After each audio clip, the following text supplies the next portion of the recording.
Ya, Assalamualaikum warahmatullahi wabarakatuh. Selamat siang teman-teman semuanya, dan selamat siang untuk Bapak Saiful yang menjadi fasilitator kami di hari ini. Kami dari kelompok 4 akan menjelaskan beberapa materi yang telah kita pelajari kemarin. Yang pertama adalah dasar dalam perbankan bisnis atau bisnis perbankan. Sebenarnya ada 6 poin, yaitu yang pertama ada regulasi bank, kemudian ada layanan bisnis pembiayaan, kemudian ada payment and collection by bank, kemudian ada banking technology, dan juga bank relations management. Dari 6 tersebut, saya akan menjelaskan 3 hal. Yang pertama adalah pelayanan bisnis dari bank. Yang pertama ada merchant service atau biasa disebut dengan layanan pedagang, di mana bank menjadi penengah antara penjual dan pelanggan. Kemudian ada business loans atau pinjaman bisnis, yang dimana biasanya kita ketahui dengan pengadaan modal. Dari pengadaan modal ini, biasanya satu hal yang pertama yang akan ditanyakan oleh bank adalah perkiraan arus kas perusahaan. Kemudian 3 faktor penentu yang menjadi pertimbangan bank untuk memberikan pinjaman adalah laporan keuangan, kemudian kualitas agunan, dan juga karakter pribadi peminjam. Kemudian yang ketiga ada layanan penggajian, kemudian ada layanan bisnis konsultasi atau bisnis advising, kemudian ada terminologi banking atau istilah-istilah yang ada dalam perbankan. Kemudian banking teknologi ada beberapa teknologi yang biasa kita pakai untuk bisnis perbankan. Ada fintech, ada mobile banking seperti BTN Mobile, kemudian ada blockchain, cryptocurrency, kemudian Internet of Things, yaitu biasanya kita temukan di kartu tol karena kita pakai sensor, biasanya pakai kartu itu. Kemudian ada big data dan juga alternatif financing. Kemudian untuk pelayanan pembiayaan yang disediakan oleh bank ada yang pertama ada perjanjian pinjaman, kemudian ada suku bunga tetap dan suku bunga variabel, kemudian ada pinjaman jangka panjang dan jangka pendek, kemudian ada pinjaman dengan jaminan, yang terakhir ada jalur kredit. Untuk selanjutnya akan dijelaskan oleh teman saya. Baik, untuk selanjutnya kita akan membahas tentang finance foundation atau fondasi dari keuangan. Sebelumnya mungkin kita pahami dulu apa yang disebut finance atau keuangan. Pada dasarnya keuangan merupakan proses kita mengidentifikasi apa yang kita butuhkan dan apa yang perlu kita beli. Kemudian bagaimana cara kita mendapatkan uangnya dan bagaimana kita mengelola aset tersebut. Dan kemudian ada subjects in finance atau pihak-pihak yang terdapat dalam keuangan, yaitu investor. Investor ini merupakan pihak yang memiliki modal. Kemudian ada fasilitator dan entrepreneur. Jadi entrepreneur ini mungkin sering kita dengar sebagai pengusaha atau orang yang memiliki ide yang nantinya akan diberikan modal oleh para investor ini. Dan fasilitator ini merupakan mungkin kita sering dengar bank investasi atau reksadana. Di fasilitator merupakan pihak yang memfasilitasi antara entrepreneur dan investor. Kemudian membahas tentang keuangan tadi, bagaimana cara kita untuk mengidentifikasi kondisi keuangan dari sebuah company.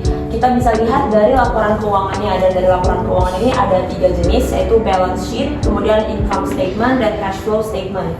Dan dari ketiga laporan ini kita bisa lihat juga rasio-rasio yang ada, yaitu rasio hutang, rasio lancar, laba atas penjualan, perputaran aset, dan juga ROE atau pengembalian ekuitas, dan rasio harga pendapatan. Kemudian dari kegiatan keuangan ini sebenarnya ada juga risiko yang sangat mungkin untuk dihadapi, yaitu dari segi price, harga, kredit, interest rate atau dari suku bunga, exchange rate atau dari nilai tukar, dan cash flow atau aliran kasnya.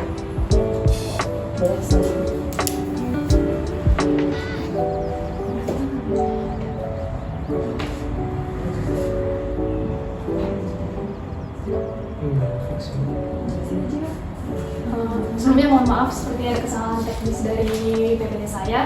Saya di sini akan menjelaskan terkait Corporate Finance Foundation, yang mana secara umum Corporate Finance Foundation sendiri adalah dipahami sebagai bagaimana kemudian perusahaan melakukan pengelolaan terhadap keuangannya.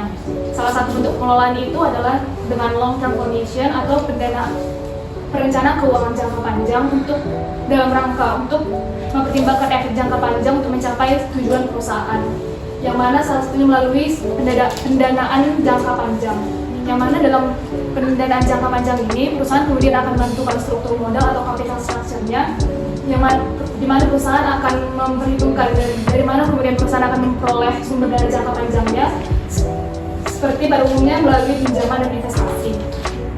Kemudian untuk mengevaluasi apakah struktur modal dari perusahaan tersebut sudah tepat adalah dengan cost of capital, dengan mempertimbangkan situasi dari perusahaan tersebut, apakah perusahaan itu lebih cocok untuk memperoleh sumber dana panjangnya melalui pinjaman ataupun investasi.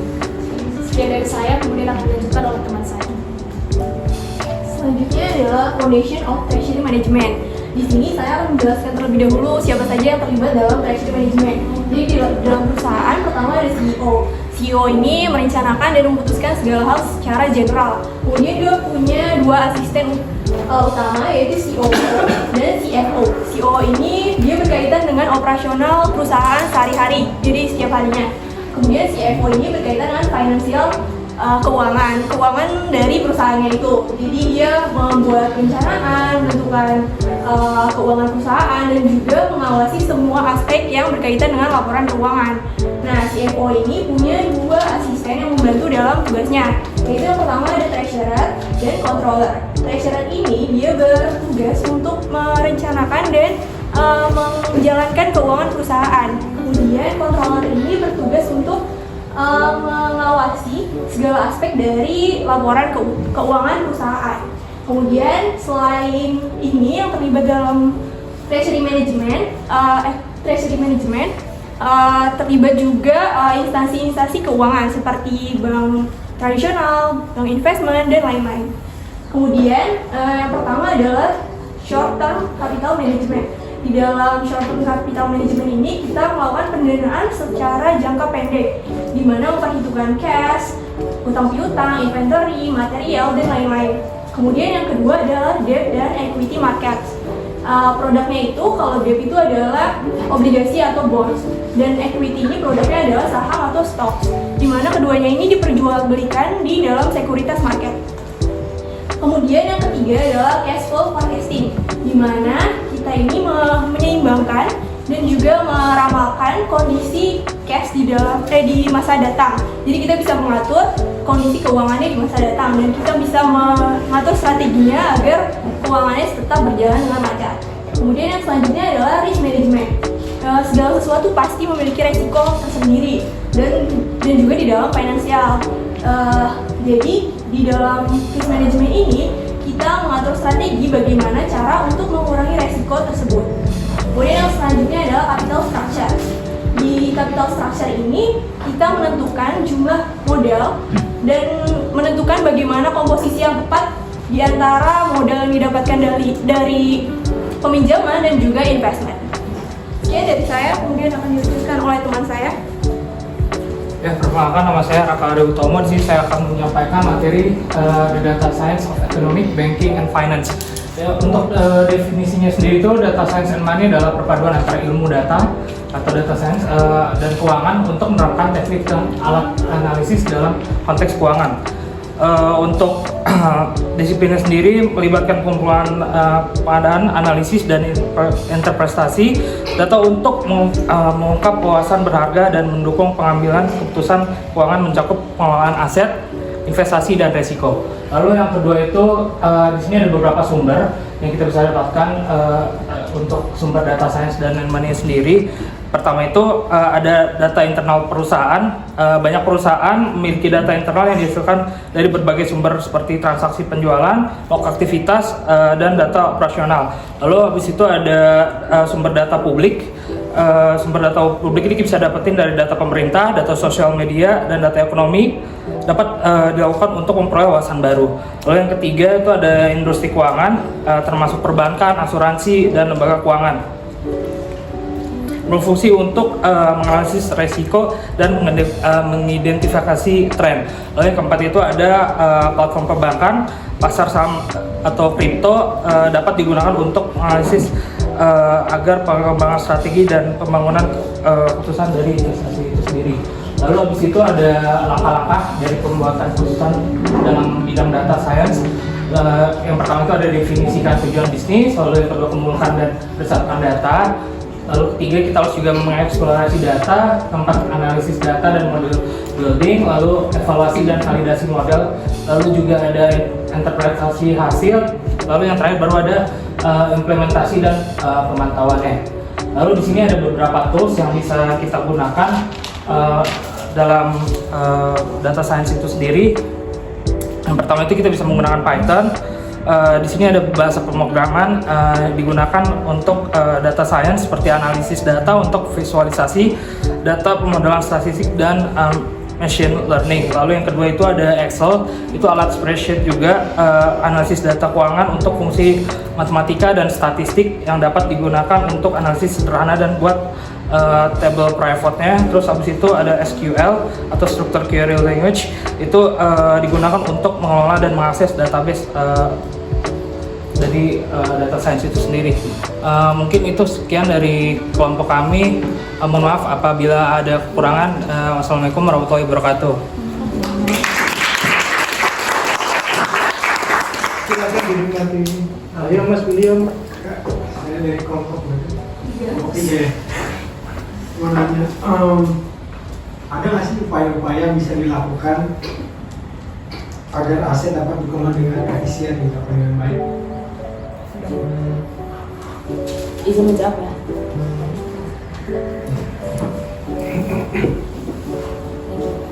Jadi tadi memanage aset agar dapat dikelola dengan baik itu merupakan salah satu bagian dari keuangan, proses finance gitu ya.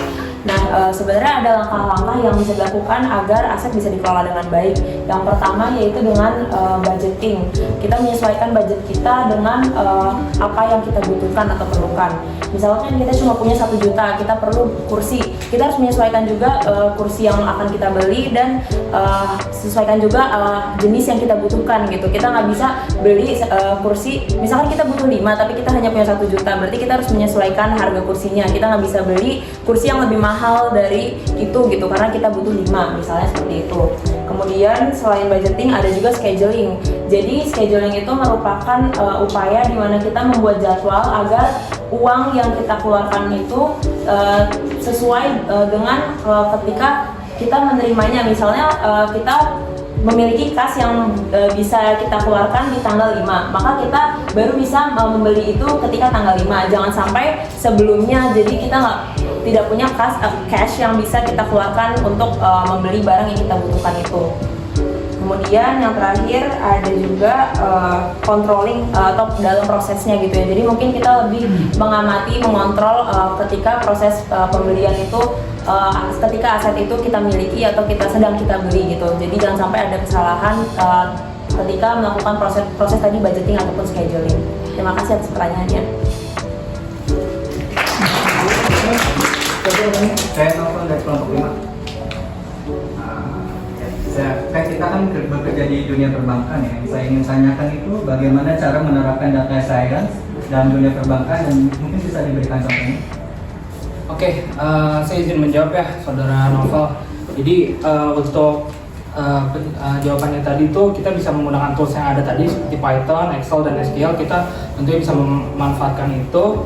Dari situ kita bisa mendeteksi kecurangan atau ada orang-orang yang ingin berniat melakukan fraud seperti pencucian uang, penipuan kartu kredit, manipulasi data dengan menganalisis pola anomali dalam bertransaksi. Terus habis itu juga di faktor-faktor lainnya kayak misalkan kita juga bisa melakukan pengelolaan risiko keuangan untuk membantu institusi keuangan mengelola risiko kredit, pasar, dan operasional dengan menganalisis data historis dan menggunakannya secara statistik gitu ya. Mungkin itu sih Novel kalau dari saya.